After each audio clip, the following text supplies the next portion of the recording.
কোন মহিলা যদি কোরবানির দিনে কোরবানির পশুটাকে জানালার ফাঁক দিয়ে তাকায়া তাকায়া দেখে আর ইসমাইলের কথা ভাবে, আমি আমার ওই মাদেরকে বলবো, মা হাজেরা সন্তানদের সাজাইয়া স্বামীর হাতে জবাই দিতে দিছে, আর তোমার স্বামীর হাতে যখন পশুটা জবাই দিয়ে তেল মালিশ করে দিবা, এই পশুটাই দিয়া বলবে, ও জাতির পিতা ইব্রাহিম, সুন্নাত আবিকুম ইব্রাহিম,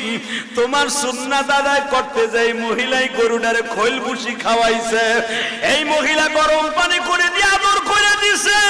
এই মহিলা দারোয়ানকে বলছে, গেটম্যানকে বলছে গরুটারে সুন্দর করে গোসল করা। মনে রাখো গো মা, এই জন্যই দেখবেন গরু কিনবেন আপনি,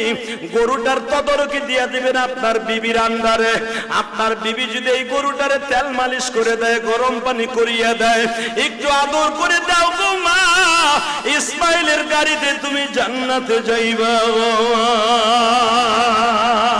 এই জন্য গরু কিনা বাড়ির সামনে ঝুলাইয়া রাখবেন, বাড়ির সামনে বাইন্দা রাখবেন, আপনি নিজের হাতে আদর করবেন, এটারে শ্যাম্পু দিয়ে গোসল করাবেন, এটার মাথায় চুলকায় দিবেন, আর চোখের বাড়ি ছাইরে দিয়া বলবেন, হে পশুরে, তোরে আমি কিনছিলাম, তুই আমারে পাপের থেকে বাঁচাই দিয়ে গেলি।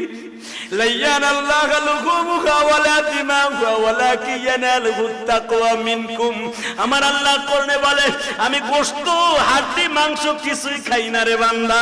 আমি তোর অন্তরের দিকে তাকাই, পশুর দিকে তাকায় যখন তোর চোখের পানি পড়ে,